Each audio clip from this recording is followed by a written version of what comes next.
이스라엘 백성들에게 모세를 통해서 율법을 주시던 하나님께서 이제는 자신의 집을 지으라고 명령을 하십니다. 그리고 그 집에서 자신을 섬길 제사장을 세우라고 명령을 합니다. 그 내용이 25장부터 40장까지입니다. 깁니다. 15장을 할애해서 하나님의 집을 짓고 어떻게 짓고 또 그 집안에 어떤 기물들을 두게 할 것이며, 그리고 그 집을 관리하고 또 그 집에서 하나님을 섬기는 제사장을 이렇게 세우라고 말씀을 하십니다. 잠깐 이 금송아지 사건이 있었죠. 모세가 시내산에 갔다가 내려오니 금송아지를 만들어 놓고 섬기던, 그래서 많은 사람이 죽게 되는 이 사건이 잠깐 나옵니다만 15장 내내 성막과 성막에서 사용되는 기물들 그리고 제사장에 관한 규례들이 주어졌습니다. 특별히 28장, 29장은 제사장을 세우는 규례입니다. 제사장을 세우는 절차에 대해서 말씀을 하고 있는데, 먼저 아론과 그 아들들을 성막 앞으로 데리고 가서 물로 씻겨야 됩니다. 그리고 난 뒤 복장을 갖춰 입히고 기름을 붓습니다.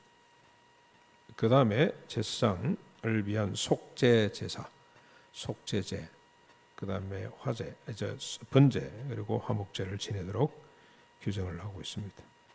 오늘 이 본문은 제사장에 관한 첫 번째 말씀으로 복장에 대한 이야기입니다. 복장.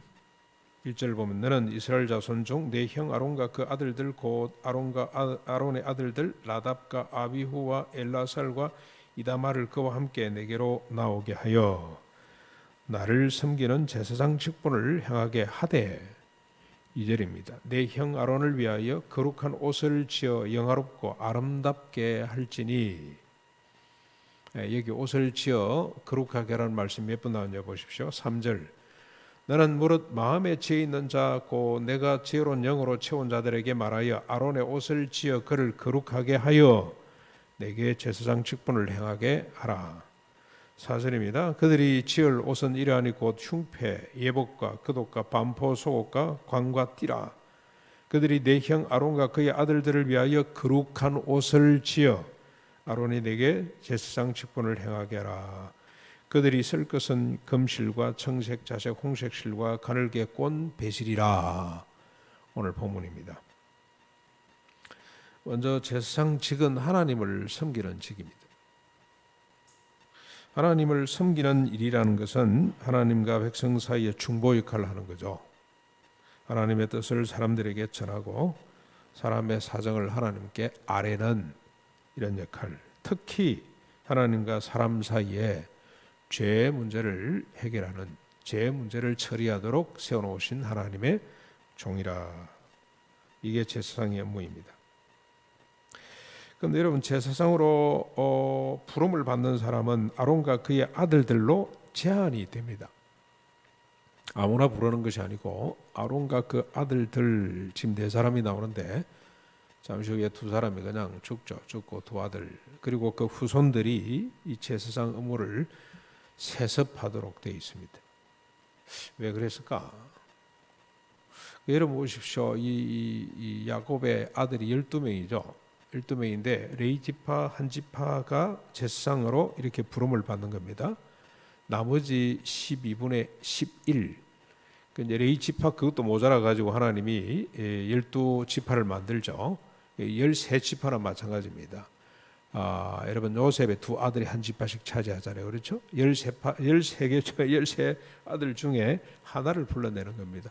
확률적으로 보면 13대 1, 13분의 1을 하나님이 자기를 섬기는 특별한 직으로 불러내죠. 나머지 13분의 12는 많은 거죠? 가서 농사 짓는 겁니다. 이게 뭘 의미하냐?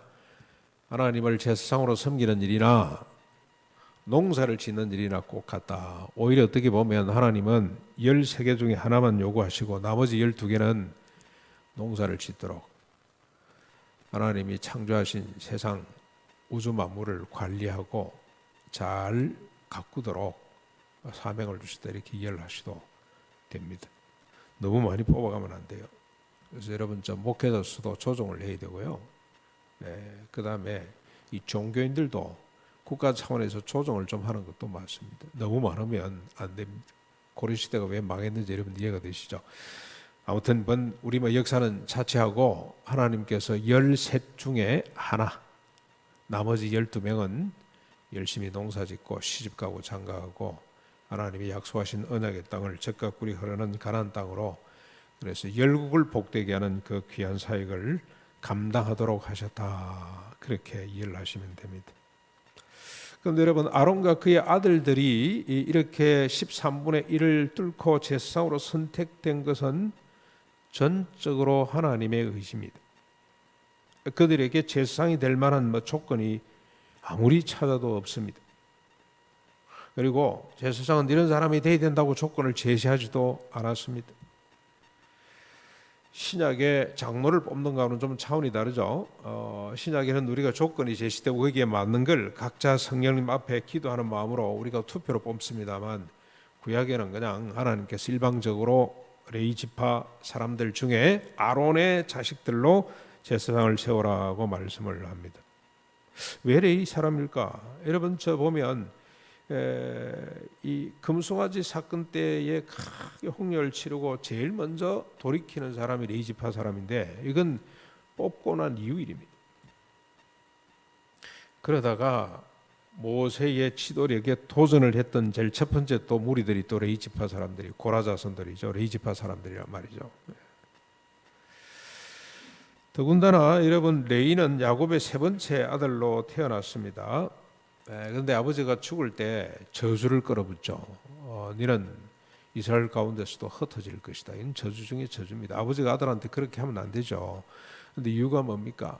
디나 사건 때문에 세겜 사람을 다 할례받아라 그래 놓고 올라가서 도륙하는 이런 끔찍한 짓을 자행했습니다. 그래서 아버지가 그걸 기억하고 있다가 저주를 받은 이 지파가 레위 지파 사람입니다.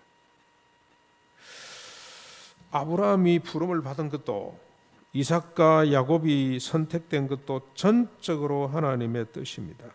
하나님의 은혜입니다. 레위 지파가 이렇게 제사장 직분으로 이렇게 선택을 받는다는 것은 그들이 무슨 조건이 맞고 뛰어났기 때문이 아니고 하나님의 은혜입니다. 우리가 구원받는 것도 마찬가지죠.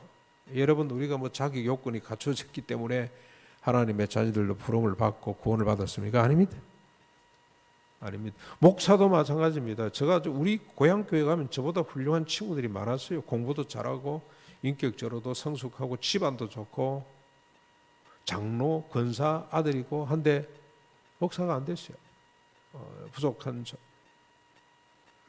맨날 잘못 날만 되면 우리 아버지 목소리가 온 동네를 메아리 쳤던, 술이 취해가지고 그랬던 아들이 목사. 그래서 우리 고향 가면 제가 전혀 권위가 없습니다. 저 싸움하더라 이가. 전적으로 하나님의 은혜입니다. 왜 그럴까요? 하나님이 드러나기 위해서. 하나님. 제사장직은 앞에서 본 것처럼 물로 씻김 받고 복장을 갖춤으로부터 시작이 됩니다. 먼저 속옷 바지를 입어야 되고, 다음은 통으로 된 속옷을 입습니다. 일반 제사장들, 대제사장은 여기 이제 더 첨가됩니다만, 이렇게 해서 허리띠를 두르면 제사장 직분을 수행할 수 있습니다. 머리에 관 하나 쓰고, 간단하죠. 아주 단순합니다. 그런데 대제사장은 속옷 위에 예봇을 바치는 옷이 또 하나 더 있습니다. 청색으로 되어 있는. 그리고 밑에 이 금방울하고 석류방울 이렇게 쭉 달아놓은 옷을 입고, 그 위에 예봇을 하나 입고, 그 위에 흉패를 붙이고 관을 쓰고 이마에 여호와께 성결이라고 하는 금패를 붙이면 됩니다. 이렇게 복장을 갖추고 난 뒤에 기름 부음을 받고, 그리고 세 가지 제사를 드리게 되는 거죠. 제사상을 위해서 제사를 드리게 됩니다. 이렇게 함으로 아론과 그의 아들들은 거룩한 옷을 입고 영화롭고 아름다운 제사장이 되어서 여호와를 섬기는 사람이 되는 겁니다. 하나님과 사람 사이의 중보자가 되는 겁니다. 하나님과 사람 사이의 인격적 통로가 되는 거죠. 통로. 하나님의 통치, 언약과 성취의 통로가 이 제사장이 되는 겁니다. 너무나 영광스러운 직입니다. 하나님이 계시지 않는 성막은 상상할 수가 없죠. 그만큼이나 제사장이 없는 성막 또한 무의미합니다. 상상할 수가 없습니다. 그만큼 영광스러운 직이 되는 겁니다. 그래서 여러분 이미지를 당시 제사장의 모습을 한번 정리해 볼까요? 이 이야기로 하면 막 우리 헷갈리죠. 뭐 도무지 상상이 안 되죠. 그래서 여러분 잘 만들어 놓은 이미지가 하나 있더라고요. 이를 한번 보시죠. 보고 아이들 공부하느라고 와서 지금 정신이 하나도 없습니다만 잘 한번 보십시오. 관을 쓰고 있죠. 그 앞에 금패가 붙어 있습니다. 금으로 만든 패를 하나 붙여야죠. 뭐라고 써 있습니까? 여호와께 성결이라고 쓰고, 그 다음에 맨 앞에 가슴에 12보석이 있습니다. 이 보석에는 각각 지파 이름이 다 하나씩 들어가 있죠. 야곱의 12지파 아들들 이름이 다 들어가 있고요. 그 다음에 그걸 붙이고, 그 다음에 이제 그 안에 예봇을 입는데, 예봇 어깨에 이 견장처럼 붙어 있는 이것도 호마노, 여기도 여섯 지파 이름이 다 새겨져 있죠. 각각 도장 새기듯이 새겨져 있습니다. 그리고 이제 그 안에 푸른 색깔로 되어 있는 것이 이게 이제 그 예봇을 받침 옷 받치는 그 덧이고요. 그 밑에 보면은 방울들이 달려 있죠. 딸랑딸랑 소리가 나도록 성막, 그 다음에 지성소, 성소를 왔다 갔다 하고, 그 다음에 출입하고 할 때 항상 소리가 나도록 딸랑딸랑 청각적으로. 여러분 이 성막을 가만히 보면 청각, 오감이 다 동원이 됩니다. 그렇죠? 하나님을 생각하고 하나님을 기억하고 하나님을 섬기는데 우리의 오감뿐만이겠습니까? 인격도 동원이 되고 몸도 마음도 다 동원이 되는, 신발에 대한 규례가 없어요. 맨발로 이렇게 서야 되는 것 같습니다. 그 안에 속옷이 있고 그 안에 속옷 바지가 또 있고, 이게 제사장, 대제사장의 예복이라고 할 수가 있습니다. 그런데 여러분 이번 주간에 묵상하면서 참 힘들죠. 이 마지막 장까지 계속 이 말씀이 반복되는데, 이게 이제 이 소위 말해서 함정입니다. 함정. 우리가 건너가기 힘든, 우리가 성경 묵상을 잘하다 이 부분에 오면은 힘들죠. 이 직접 안 그리면 들어가지고는 도무지 이해가 잘 안 될 뿐만이 아니고, 그보다 더 안타까운 것은 이게 오늘 우리하고 무슨 의미가 있지? 지금은 복음 시대인데 제사장 직도 없고 제사장 이런 옷도 없고 아무것도 없는데 이걸 우리가 꼭 묵상하고 어떻게 적용을 해야 되나, 이런 질문들이 생기지 않을 수가 없을 겁니다. 이 질문은 우리를 주님의 말씀으로 이끌어 갑니다. 여러분 마태복음 5장 17절에 예수님이 뭐라고 말씀을 했습니까? 내가 온 것은 율법을 폐하려 온 줄로 생각하지 말거라. 폐하려 온 것이 아니라 완전하게 하려 함이라고 주님 말씀을 했습니다. 제사장을 세우는 법도, 심지어 이 옷에 관한 법도 한자도 우리가 빼거나 묵상을 건너뛰거나 할 수가 없습니다. 이 옛날 거 그냥 넘어가자 이렇게 넘어갈 수가 없다는 겁니다. 바울도 로마서 3장 31절에 이렇게 이야기를 했어요. 우리가 믿음으로 말미암아 율법을 폐하느냐 폐기하느냐 그럴 수 없느니라. 도리어 율법을 굳게 세우느니라. 이렇게 말씀을 했습니다. 일단 율법에 들어가는 내용들이거든요. 계명이죠. 다 613가지 가운데 이게 다 들어간단 말이죠. 건너뛸 수가 없어요. 묵상을 멈추거나 구체적으로 적용을 어떻게 할 것인가 우리가 머물러 서서는 안 됩니다. 생각을 해야 됩니다. 왜 그러냐?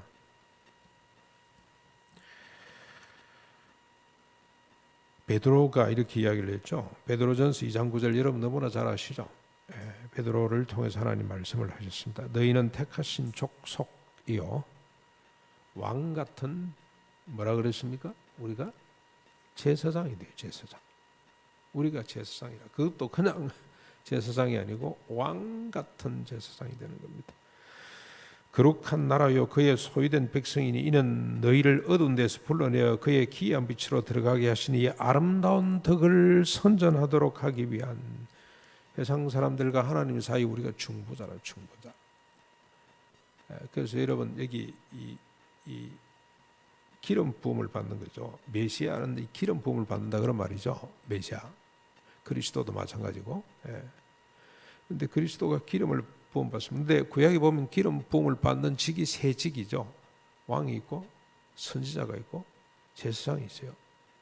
그래서 우리 메시아는 이 삼직을 다 갖고 계시는 분이라고 해야 됩니다. 그래서 선지자적 사역도 감당하셨고 왕으로서 오셨고 그리고 제사장으로 영원한 대제사장으로 오신 분이 예수 그리스도인데 그 삼직이 오늘 누구에게 위임이 됩니까? 오늘 이 자리에 앉아 있는 우리에게 위임이 된단 말이죠. 우리가 왕 같고 제사장 같고 선지자 같은 자로 부름을 받아 시험을 입은 자들입니다. 이 사실 여러분 절대로 놓치면 안 됩니다. 사탄이 자꾸 빼앗아가려고 그래. 너는 왕이 아니야. 네가 무슨 왕이야. 네가 무슨 제사장이라고. 목사 같은 몰라. 아니야. 네가 무슨 선지자. 여러분 저 선지자를 지금 특별한 종으로 생각을 합니다. 우리 저 옛날 지 목사님이 늘 안타깝게 생각했던 거 노예만 가면 거룩한 선지자들 왔나 이러고 목사들이 막 놀려대니까 이분이 자존심이 상해가지고 말이죠. 우리가 선지자 맞는데 왜 이 놀리지? 사탄이 빼앗아갑니다. 네 나라, 그건 네 거 아니다. 절대로 빼앗기면 안 돼.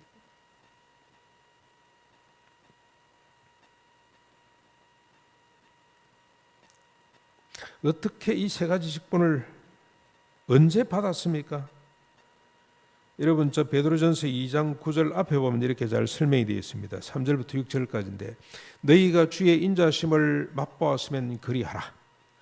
사람에게 버림바 되었으나 하나님께 택하심을 입은 보배로운 산돌이신 예수 그리스도께 예수께 나아가 너희도 산돌같이 신령한 집으로 세워지고 예수 그리스도로 말미암아 하나님이 기뻐하시게 받으실 신령한 제사를 드릴 거룩한 제사장이 될지라.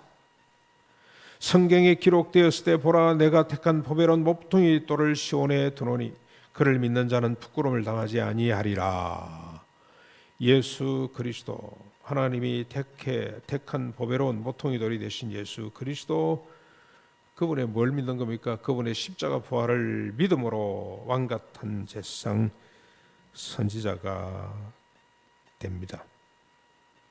그래서 더 이상 물로 씻고 피를 뿌려서 정결케 할 필요가 없습니다.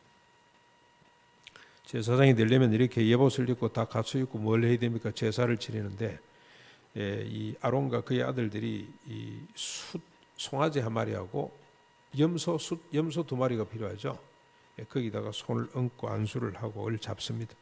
잡아서 피를 하나는 제단불에 뿌리고 단 밑에 붓고 또 염소 피는 제단에 쏟고 그리고 그걸 제단불에다 바르고 그 다음에 그 피를 어떻게 해야 됩니까? 제사장의 깃불에 발라서 이렇게 바르고 이 절차가 복잡합니다만 이런 모든 절차가 다 생략이 됐습니다. 예수 그리스도 그분의 단 한 번의 온전한 제물 그의 피뿌림 피 흘림으로 말미암아 우리가 더 이상 물로 씻고 피를 바르고 문지르고 할 이유가 없어졌습니다. 예수 그리스도의 단번한 피 흘림으로 온전히 거룩하고 영화롭고 아름다운 제사장들이 다 되었습니다. 우리가 입는 예복은 뭘까요?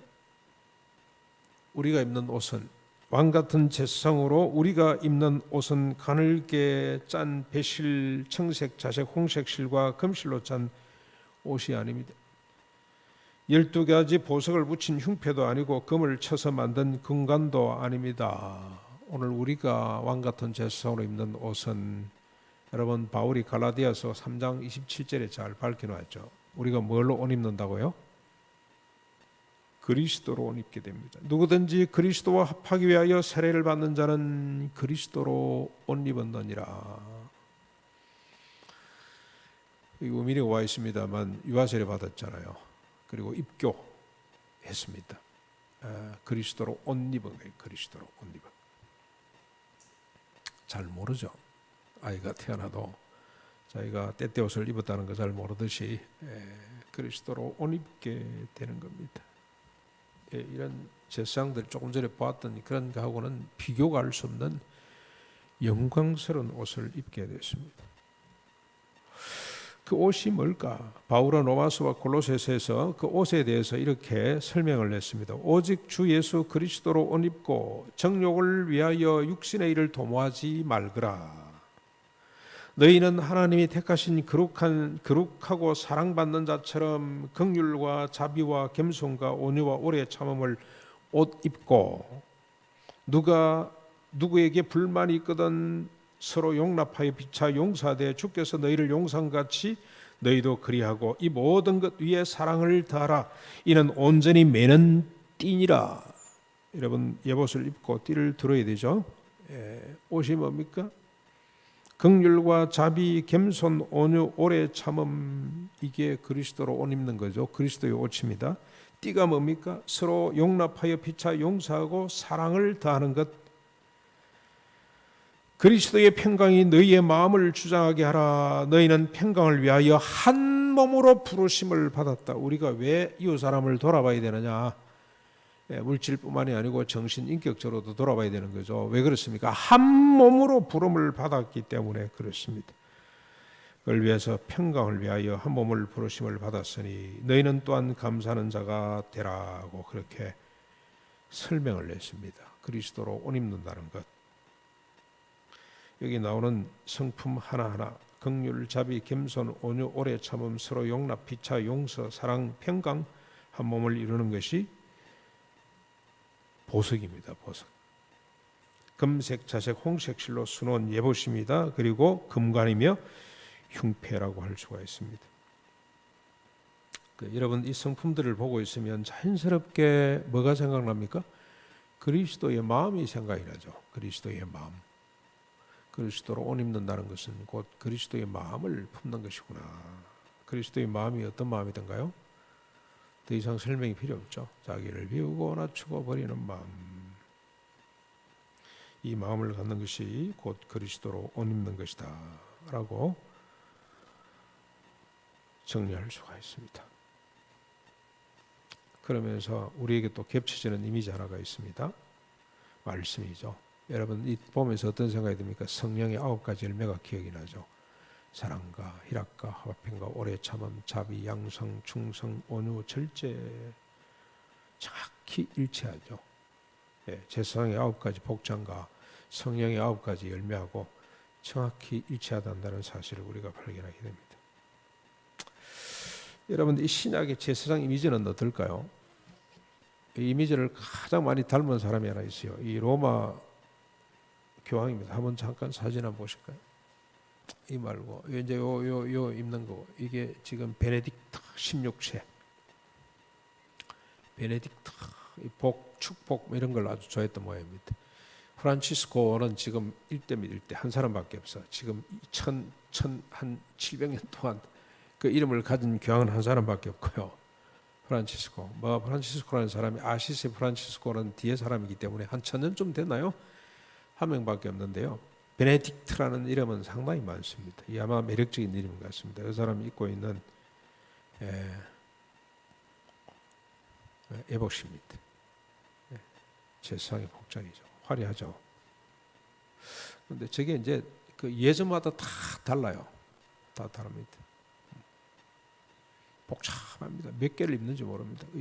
지난번 여러분 혹시 유튜브에 들어가서 보시면 교황의 옷하고 한번 쳐보십시오. 이게 각가지. 그다음 옆에 이게 강대상 올리는 것도 그냥 올리는 거 아닙니다. 깔고 또 깔고 몇 개로 다 의미가 있습니다. 우리 신약에는 일체 그걸 우리 이 복음 개혁주의 교회에서는 일체 안 쓰는 이유가 이 다 의미 없는 거란 말이죠. 이런 옷을 입을 게 아니고 우리가 입어야 될 진짜 옷이 있잖아요. 이건 아닙니다. 이건 엉터리고요. 이건 뭐 죄송합니다만 이건 전혀 주님이 말씀하신 우리에게 왕 같은 제사장이 입혀주신 그런 예복이 아닙니다. 그러면 우리가 입어야 될 예복 조금 전에 우리가 말씀에 비추어서 이 모습이 어떨까? 신약 시대에 왕 같은 제사장의 이미지는 어떨까라고 하면서 상상을 해보면 여러분 어떤 이미지가 떠오릅니까? 다음 거 한번 보실까요? 새우의 만찬을 드시고 난 이후에 제자들의 발을 닦이는 거죠.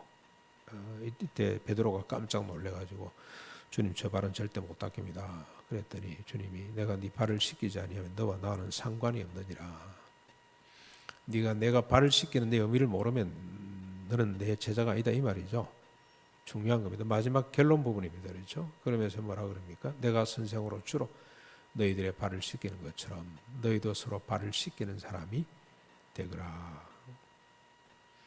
그래 놓고 주님이 내가 새 계명을 주노니 서로 사랑하라. 내가 너희를 사랑한 것처럼 너희도 서로 사랑하라. 이것이 내가 너희에게 주는 새 계명이다. 전혀 구약은 무시하고 새로운 계명이 아니라 그건 불완전한 것을 완전하게 주님이 613가지를 완전하게 해석을 하면 서로 사랑하라는 겁니다. 왕 같은 제사장이 돼서 너희들 이름 뭐냐? 이렇게 발을 닦이는 거죠. 저게 보석입니다. 보석. 저게 성막에서 날마다 피어오르는 향기.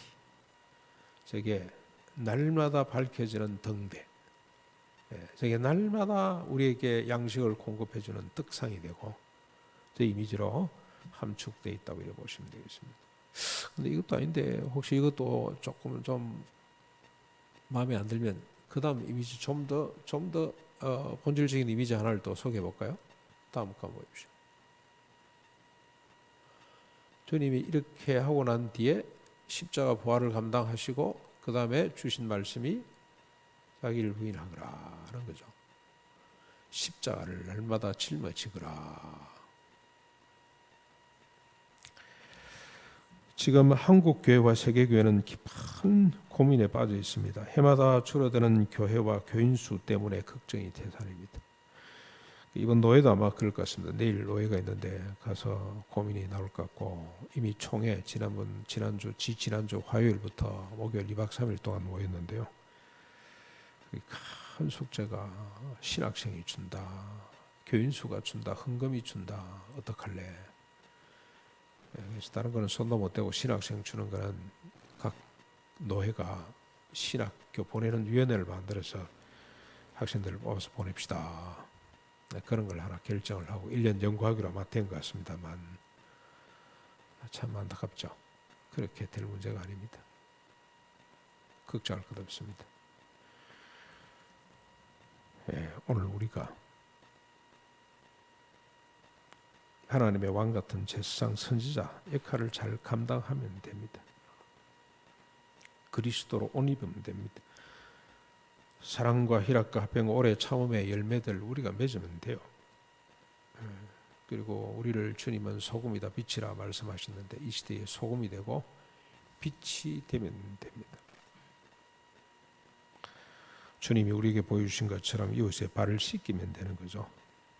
우리가 만들어 놓은 구대로 가면 됩니다. 좋은 제자가 되고 좋은 제자가 된다는 것은 주님처럼 되는 거죠. 주님처럼 자기를 비우고 낮추고 버리는 이 주님처럼 자기를 비워주는 주님처럼 되면 되고 좋은 이웃이 된다는 것은 선한 사마리아 사람처럼 발을 닦이는 사람이 되면 되는 겁니다. 우리가 존중과 배려로 이웃 사촌이 되면 됩니다. 바로 이웃집. 자그마한 친절을 베풀고 존경과 배려로 이웃 사촌 되면 됩니다.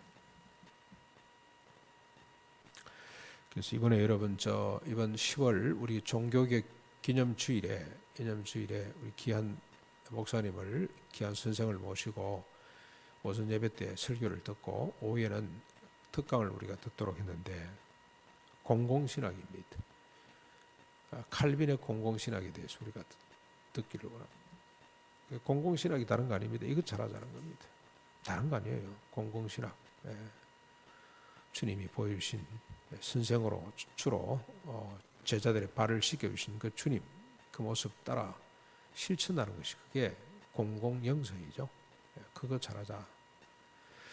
그래서 여러분 그날은 우리가 좀 다시 언론을 해서 또 광고를 하겠습니다만 투례 모임을 그날로 옮겨서 그 강의 듣고 투례별로 어떻게 구체적으로 우리가 실천해 볼 것인가 한 개라도 우리가 남은 하반기 동안에 한 개라도 투례별로 실천할 수 있는 우리 청년들도 다 초대를 해서 같이 앉아서 어떻게 오늘 이 시대의 왕 같은 제사장으로 영광스럽게 하나님을 섬기고 세상 가운데 중보자 역할을 감당할 것인지 우리가 한번 그 구체적인 방법들을 찾는 시간을 가지려고 합니다. 여러분 기도로 준비해 주시고 소망을 가지시기를 바랍니다.